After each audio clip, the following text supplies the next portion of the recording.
Metallography Part 1. Macroscopic techniques.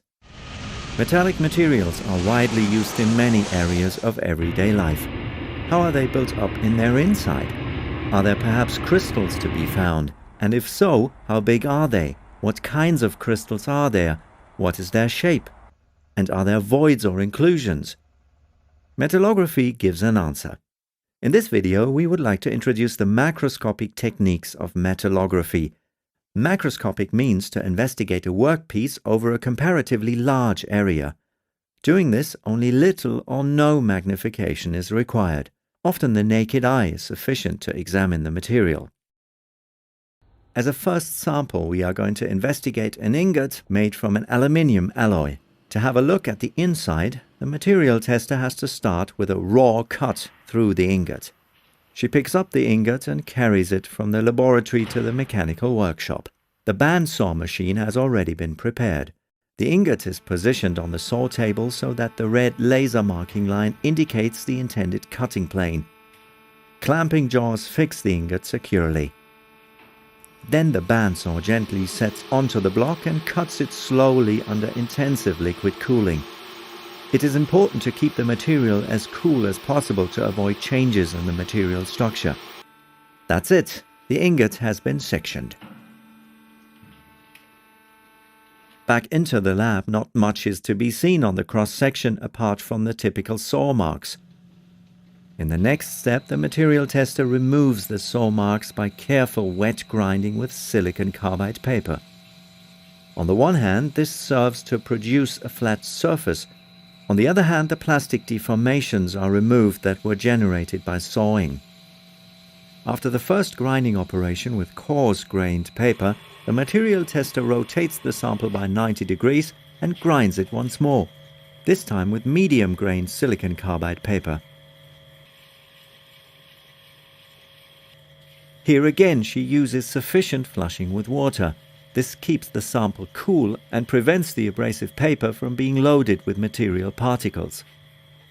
Now a flat, medium ground surface has been created, but apart from the grinding marks, nothing special can be seen. Our sample reveals its structure only by the final etching process. After washing and drying the sample, the material tester dips the ground surface into a suitable etchant. In this case, the etchant consists of a mixture of different acids. Special care should be taken here. The material tester protects herself with a lab coat, special gloves and safety glasses. After half a minute of contact time with the etchant, she washes the sample thoroughly with water and gently wipes off the grey coat of particles using cotton wool.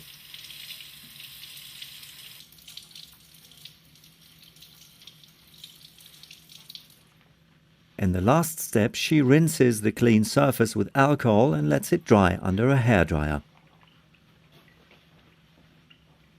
Now the specimen preparation is finished. Beautiful bright and dark shimmering crystals can be seen. In technical terminology, these crystals are called grains. In the central and lower region of the sample, the grains are comparatively small. They are hardly visible with the naked eye. But in the upper part, large individual grains may clearly be distinguished. But why are the grains only visible after etching? The reason for this is that the etchant structures the material grains on the surface according to their crystal orientation. Experts call it grain contrast etching.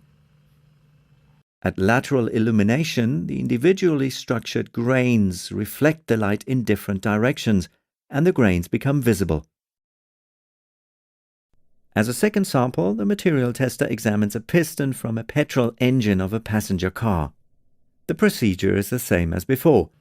Careful sectioning under liquid cooling is followed by wet grinding with coarse-grained paper, then wet grinding with medium-grained paper, and finally the decisive step, the etching. After washing, cleaning and drying, fantastic crystals are visible again. It should not be concealed that these crystals, these grains, are not perfect and uniformly structured crystals, but so-called primary grains. Within the primary grains, many other very small crystals and also crystal defects may be found, but these can only be seen with appropriate microscopes. Virtually all materials of our world can be examined metallographically. To show part of that variety, we will look at some additional test pieces made from different steels. All of these samples have been sectioned first. Some of them are so small that they have been mounted in resin for easier handling. And all of the samples have been wet ground with medium-grade abrasive paper. This was done towards the end of the preparation, as shown here in the case of the tooth of a gear wheel. After grinding, not much is visible except from the typical grinding marks. As before, the internal structure will only be revealed by etching. But now the material tester uses a different etchant. This time it is nitric acid diluted in ethanol. She holds the mounted sample with pliers and immerses it into the etchant. After a few seconds, she takes the sample out again, washes it thoroughly with water, then with alcohol, and finally dries it with a hairdryer. Now the preparation of the flame-hardened tooth of a gear wheel is finished. In this case, the individual grains cannot be seen, they are far too small. But what may be seen very well is the hardened zone, which appears light, and the central soft and tough region, which appears dark. Next in line is the section of an induction-hardened cylindrical shaft. The comparatively soft core is much more affected by the etchant than the hardened surface layer. Clearly, the induction-hardened surface layer can be distinguished by its light color from the darker core. This section of a splined shaft is induction-hardened as well. As a result of the etching process, the outline of the hardened surface layer may easily be recognized. The dark area represents the core that has not been hardened.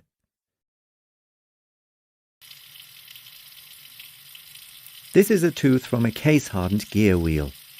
The surface region of the gear wheel has first been carburized at high temperature and then quenched. The etched sample shows the smooth transition from the carburized and hardened surface region to the softer interior. Weld joints can also be examined metallographically. In our case, the etching process takes a little more time and the analysis is more difficult. But by and by, the structure inside the steel plates, the position of the weld passes, and the heat-affected zones may be identified with a skilled eye. Even in everyday life, one meets metallography. At this hot-dip galvanized lamppost, the rainwater has acted as an etchant over the years. The large flat zinc crystals have been structured on the surface and can be recognized as so-called spangle. Even inside of a tin plate steel can, crystals are visible. The fruit acid of pineapples has etched the flat crystals of the tin coating. A natural and unintentional grain contrast etching process has taken place. On the outside, the tin coating is still unchanged and shines like new.